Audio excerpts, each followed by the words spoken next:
backbone for research on fluoride. And what it did is it sort of brought dentistry into the mainstream of medicine. It was always the stepchild of medicine, teeth. And with this National Institute of Dental Research, which is built in the complex of the National Institutes of Health, suddenly dentistry and teeth are put on a par with all the other organs in the body, from the liver, the the lungs, the heart, the brain, everything in the bones. Suddenly they're on a par, and they're now got a huge source of research money that they've never had before. And so fluoridation has essentially been the gravy train for dental research, and has also been the backbone of public health dentistry. It's absolutely central. So when you threaten fluoridation, you're threatening public health dentistry at its heart, at its soul. And that's why they get so emotional and so upset with people. And that's why they attack opponents of fluoridation unmercifully, because it's really, as I say, hitting them in their heart and their soul. Without fluoridation, what would dentistry be in the public's image? I mean, I'm not denigrating dentistry. They're very important. There's always going to be, though, a need for research. The difficulty is that when associations and institutions are taking money, including academia, from the federal government or the governments, you have a built-in conflict of interest if what they end up finding is different than what the person or the group funding them wants. Absolutely. But the real issue here is when you look at the research, you'll find study after study after study on teeth, but practically no studies are attempting to see if there's a relationship between fluoridation and arthritis, fluoridation and lowered IQ, fluoridation and hypothyroidism, fluoridation and some people are sensitive to it. No formal investigations, no monitoring of fluoride levels in the urine, the bone, the plasma. When it comes to the basic science of fluoride's toxicology, there's practically nothing. All the money is going on teeth, and teeth, as if a human being was a great big mouth with little legs on it. I got to tell you something that I think is just an example of what you're saying physically. When I was a young girl, I was a tournament tennis player who started playing at 7. At 12, I was hypothyroid. 12. Oh my. Now Yeah. we're talking Because 2-3 you drinking a lot of water, right? tons of water, and tons of fluoridated water. Yeah, there Because we go. that's what I was told by my dentist then. That's what, quote, the knowledge was. It'll help your teeth. It's good for you, the whole bit. So I'm drinking 20 glasses at least a day. And I'm 7, 8, 9, 10, 11, 5 years of it, thyroid gone. Yeah, well, this is what I mean by the bad science. So we've had this practice for 60 years, and there's never been a single study in any fluoridating country looking at a possible relationship between fluoridation and hypothyroidism, even though doctors in the 30s, 40s, and 50s in Argentina, France, and Germany were giving patients with overactive thyroid glands fluoride tablets to lower the activity of the thyroid gland. Does that mean that fluoride lowers your metabolic rate? Well, this is what they were.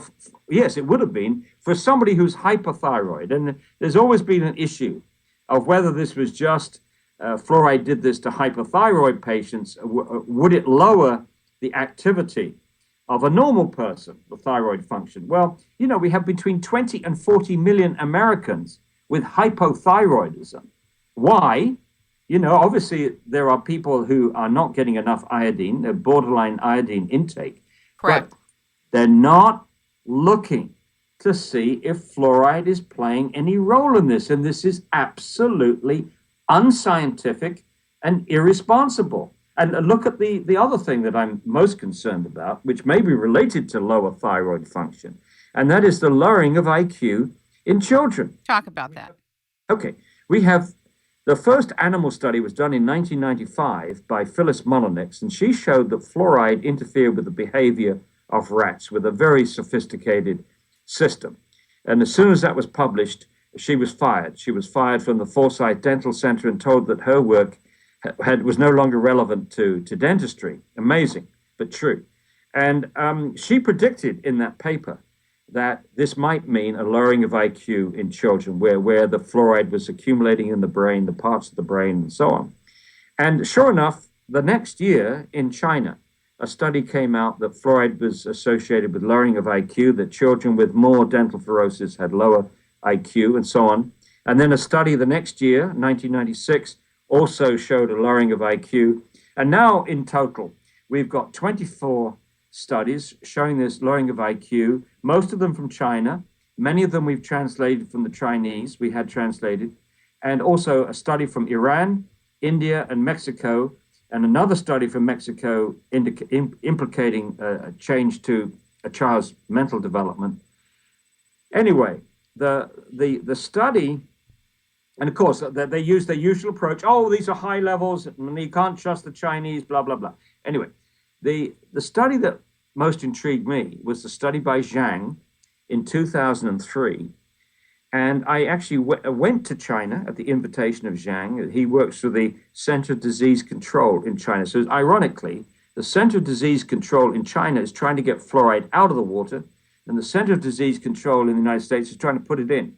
But anyway, I went to the two villages where Zhang did his study. One village had less than 0.7 parts per million of fluoride in the water, and the other village had between 2.5 and 4.5 parts per million. I looked at those villages. Those villages were, as far from an eyeball point of view, identical. The same occupation, rural farmers, the same housing, the same occupation, the same lifestyle, the same schooling. And the only big difference seemed to be this level of fluoride in the water. They checked for lead exposure, the same. They checked for iodine intake, the same. And they found a 5 to 10 IQ drop across the age range. And they found a whole shift of the IQ curve over for both males and females. And Zhang estimated that the lowering, the threshold would be 1.9 parts per million. And this is why I say, and this is a critical statement, there is no margin of safety from known health effects caused by fluoride. There's no adequate margin of safety to protect all our children from these harmful effects. And one of those harmful effects is lowering of IQ. And in fact, a more recent study, a study published a few weeks ago, showed a correlation between the fluoride levels in urine, which brings it closer to the individual exposure, not just a question of living in a village with high fluoride in the water, but actually how much fluoride has got into their body. Doesn't it also concentrate in the liver? No, it concentrates in the pineal gland. Pineal gland for sure, but is it also in the liver or no? No, kidney. Kidneys. There you go. The kidney deals with the flow of liquids through the body and has to, the kidney gets rid of about 50% of the fluoride each day that you take in, but the other 50% or up to 50% accumulates in our bones and any calcified tissues like the teeth, the bones, and including the pineal gland. Would you talk about the pineal gland? Because this is of grave concern to many people. I will in a moment, if I may, but let's finish this IQ thing. Because if you take that 1.9 parts per million and assume that the kids were drinking 1 liter of water a day, and we can make other assumptions, it doesn't change the outcome, whether it's 0.5 or 2, but let's say 1 part per million, because then we have the dose. It's 1.9 milligrams per day is the threshold for lowering IQ. Now, if you're the typical way, the normal way that you extrapolate from a harmful effect in a small study group to extrapolate to a safe level to protect everyone in a community, which takes into account the enormous variation that we have in response to a toxic substance, is to divide by 10. That's called the intra-within species variation, and it's standard. I taught this to graduate students, undergraduate students.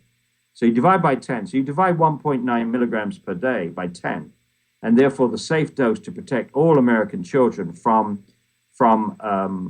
lowering of IQ is 0.19 milligrams per day, which is less than 1 glass of fluoridated water.